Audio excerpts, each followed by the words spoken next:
Father Billy was kind enough to allot me 2 hours. So I'm going to read each of these books cover to cover. So relax and get comfortable. Good evening. Good evening. When John DiMaggio asked me to participate in this prayer service, I didn't hesitate for a moment before saying yes. When I reflect back on the first 24-hour prayer vigil 2 years ago, which was dedicated to our sweet angel Ashley, I think of the awesome power of Christ we witness. I think of our beautiful family of faith at St. Anne and the many other communities that prayed for Ashley, and how we witnessed God's mercy. Cassie and I are forever grateful, and we realize the call from Jesus to share our story and spread the faith. And so here we are this year, praying for those that have drifted from their faith or lost their faith, and for Jesus to strengthen the faith in all of us. Unfortunately, the numbers don't lie. We are experiencing a crisis in the Catholic Church. Many of you are familiar with the statistic, and John mentioned it in his opening, that only 28% of Catholics actually practice their faith. As a parent, the greatest gift we instill in our children is faith. We serve as the first and most influential teacher of our children's faith. This faith must be instilled, nurtured, and practiced. Let's think of that word, practice. I often think of all the many things that parents do for the love of their children. Let's just take extracurricular activities. Over the years, and from a very young age, my children have participated in basketball, baseball, soccer, football, piano lessons, lacrosse, dancing, and many other activities. Of course, all of these activities require great commitment, time, practice, and often money. But we think nothing of bringing our kids to practice on a daily basis, running from one park to the next, and from piano lessons to dancing lessons, even to traveling out of state. We are willing to make the sacrifice, all for the love of our children, all to make them better through practice. Now, let's think about what really matters in life. In fact, the only thing that truly matters in life: faith. What is our commitment to our children, to our family, and to Jesus? How much time in a week do we dedicate to prayer as a family, praying the rosary, attending Mass, and teaching the love of Jesus? For some reason, the most important things often get lost in the chaos of life. Let us all pray to Jesus to make us better parents and to strengthen our faith and the faith of our children. As a lawyer, I find myself asking this question through the years, and it actually applies to each and every one of us as we think about faith. So, if I ask this question, what is it that wins a legal case? I would get some of the following answers. Number one, a brilliant lawyer. Although that would be my vote, sorry to say, that is not the correct answer. A brilliant lawyer does not win a legal case. Two, some would say, justice. Of course, justice is what wins a legal case. That too, wrong. Justice does not win a case. Third, truth. Of course, it must be truth. Truth is what wins a case. Wrong again. Strike three. So what is it? It's one thing, and it's one thing alone. It's evidence. Evidence. You cannot state a claim. You cannot support a position. You cannot support your case. You cannot accomplish anything. And you certainly cannot win without evidence. And so it is with our faith. As humans, we yearn for evidence. We look for confirmation of our faith. Jesus, show me your mercy. Just as in a legal case, the evidence does not necessarily fall in your lap. You need to seek it, and you need to recognize it when you find it. The evidence of God's love surrounds us all day, every day. We simply need to open our hearts and our eyes and listen. Of course, when I think of my faith, I cannot discuss it without talking about our journey with Ashley. In my life and the lives of so many others, Ashley, as an instrument of Jesus, gave us a lifetime of evidence. Evidence of the mercy of Jesus. Evidence of his unending love. Evidence of forgiveness. Evidence of the power of prayer. Evidence of miracles. Evidence of the power of faith in Jesus. Evidence and the power of praying the rosary. All of which constitute a complete confirmation of our faith. I think back to August 17, 2015, almost 2 years to the day, that Ashley took an unexpected turn for the worse as her brain started to swell. This was only 2 weeks after our journey began, and we could not believe this was happening. The doctors told us to say our goodbyes and pray for a miracle. All of it was completely unimaginable. Initially, as the dad, I had a complete sense of surrender and acceptance come over me. I turned to my faith. I prayed for strength to guide my family through this horrific tragedy. I fully realized my obligation to carry us all with God's mercy and help. I had to be the rock. However, those feelings of acceptance were only fleeting. And I mean very fleeting. I immediately put those thoughts out of my mind, dropped to my knees, begging for God's mercy. I could not handle this. I could not accept this. I could not be anyone's rock. And I could not bring myself to pray those words that I learned my entire life as a Catholic. Thy will be done. I could not do it. In fact, I created my own variation and added some of my own words to that prayer. I prayed, Jesus, thy will be done, as long as your will is the same as mine. It may have not been the words I was taught as a Catholic, but it was the best I could do as a dad. As Cassie and I kneeled and prayed in the chapel, I could not think clearly enough to formulate or recite any prayer. Instead, I prayed and pleaded these words repeatedly to Jesus. Please, Jesus, have mercy. Grant Ashley a miracle. Please do not give me this cross. Give me any cross but this one. I said those words over and over again. I prayed that I would be given any cross other than the one that was before me. This heavy cross was impossible for me to carry. Please, Jesus, not this one.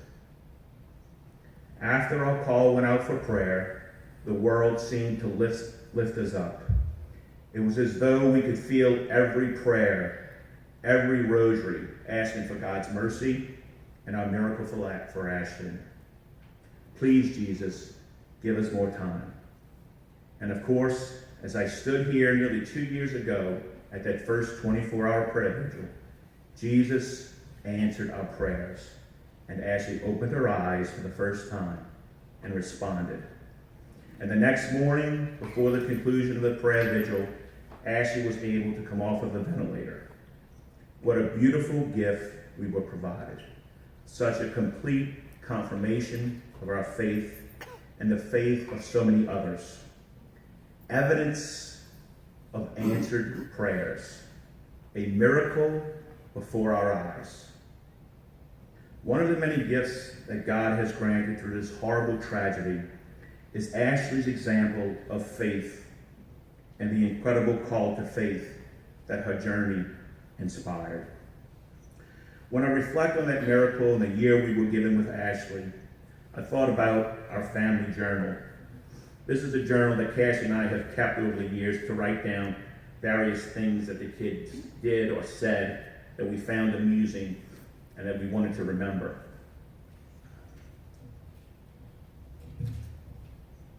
One of my entries struck a chord as I think of Ashley's journey and the call to faith. It is simply a list I made of common commands or requests that our young children made to Cassie and I. I'm sure I've missed a few, but these I've heard many, many times before.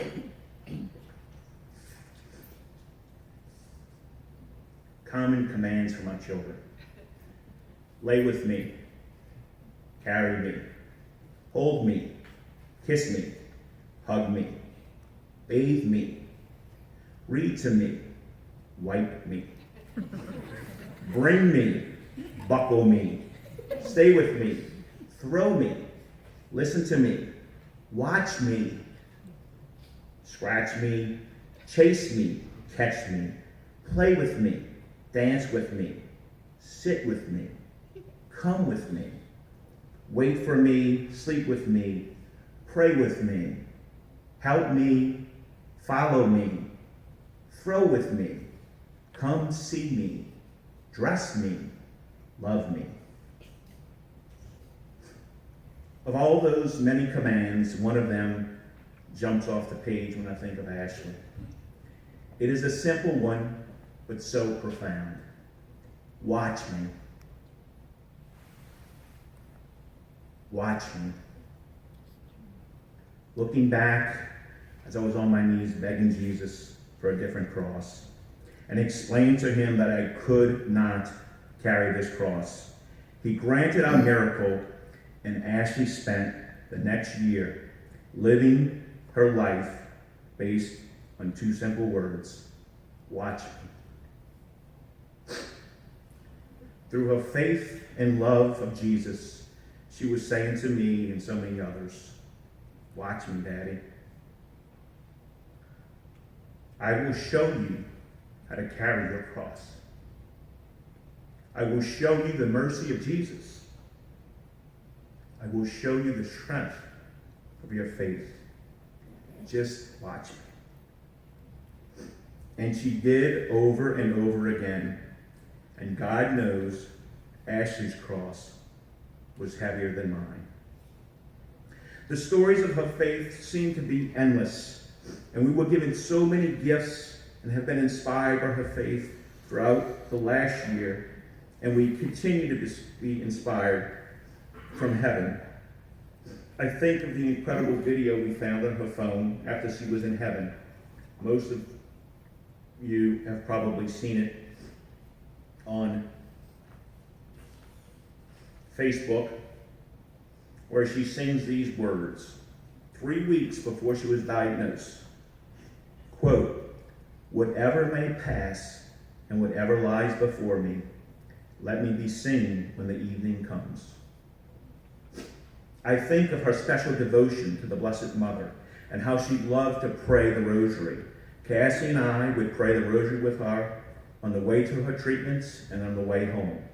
Although I did not realize it at the time, I was given an incredible gift.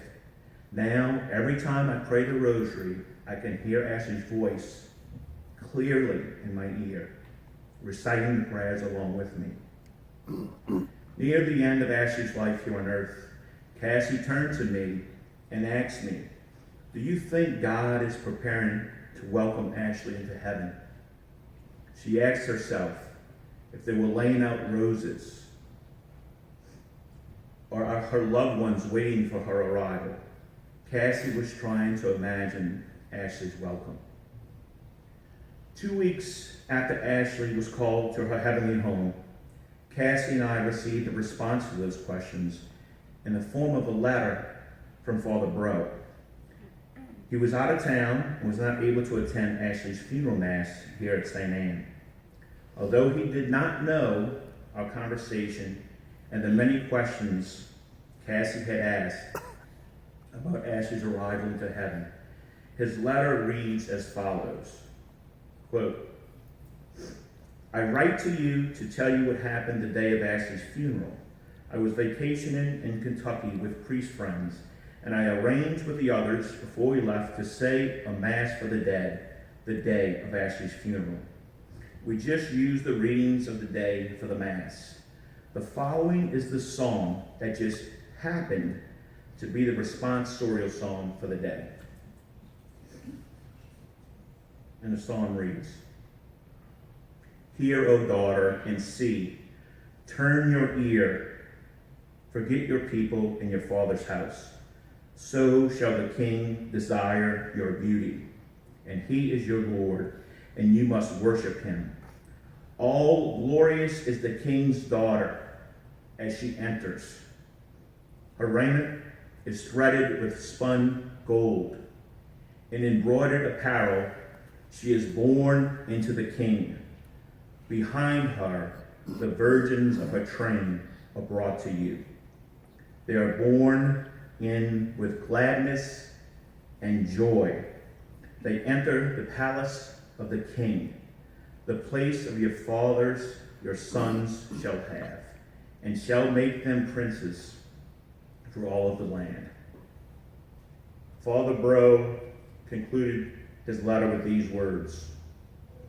I was celebrating a mass for the repose of her soul and could not envision her, and could just envision her in the most gorgeous dress, flowers in her hair, ready to meet her king and father.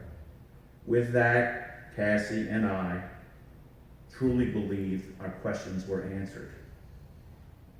One night after Ashley passed away, Cassie was really struggling with bitterness, impatience, and anger. On the next night, Father Billy stopped by for a visit.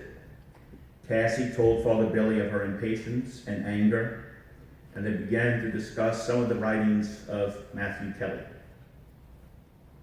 With that, Cassie went to retrieve one of his books, Rediscover Catholicism. We'd been having the book for a while and had not looked at the book in a few years. As Cassie walked back into the room, the color seemed to leave her face. I asked what happened, and she explained that when she opened the book, a handwritten note from Ashley fell out.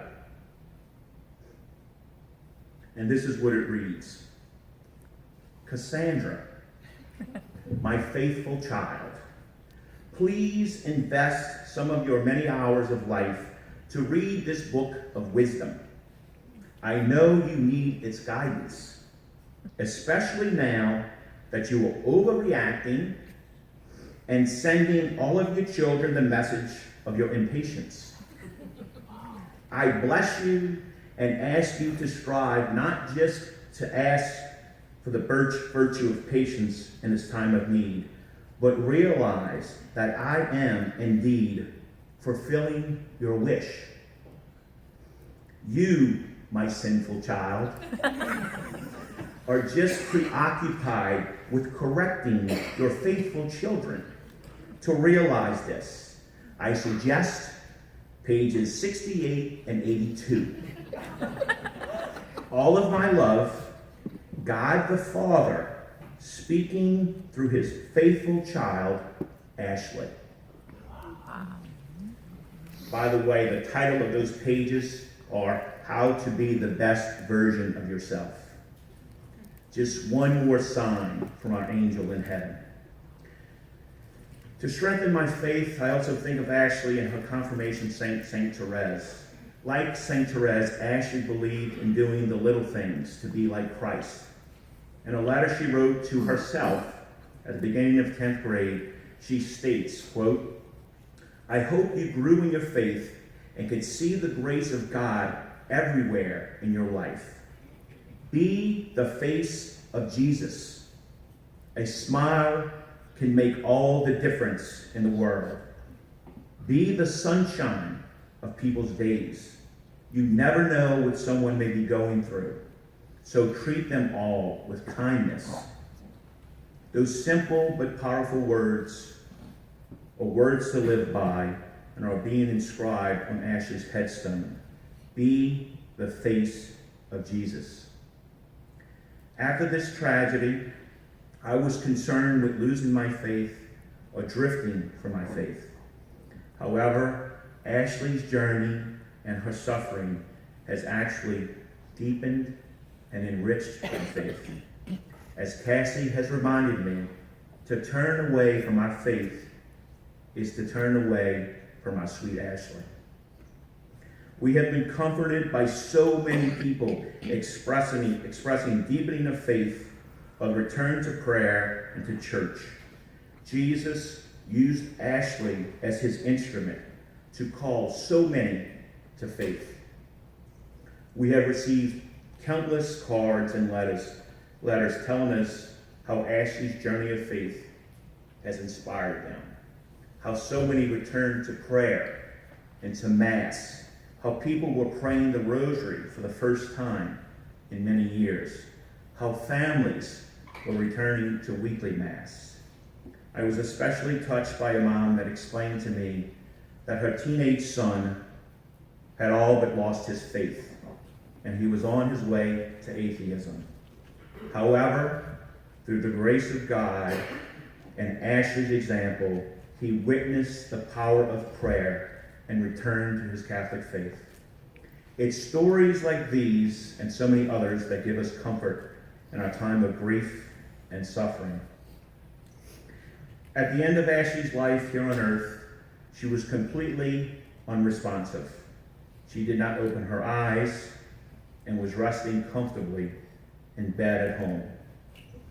Approximately 48 hours before Jesus called her name, Ashley opened her eyes completely, looked upward, and began to move her mouth as though she was talking to someone. Cassie and I like to believe it was Jesus she was discussing going home. One of Ashley's favorite songs, which we sang at her service, is "See You in the Eucharist." In one verse it states, "We are pilgrims on a journey, we are headed for the throne, carried on the wings of angels, oh, we do not walk alone. All our prayers we lay before him, and his grace will pave the way to lead us to our one true home, where we'll see each other face to face." As I think of my faith and the many ways it has been confirmed, I will conclude with this. The first word Ashley ever spoke as a small child was bird. The last word she ever spoke on this earth, home. Home. And so, the grace of Jesus paved the way and led Ashley to her one true home. Thank you, Jesus, for our faith, Ashley's faith, and the incredible call to faith we all have experienced. And now for our witnesses. We're all proud of each of these speakers you're about to hear. We thank them for their bravery in sharing their witness here tonight, and God bless them. Jesus, please help strengthen our faith. Help those struggling with their faith, and let us all become the face of Jesus.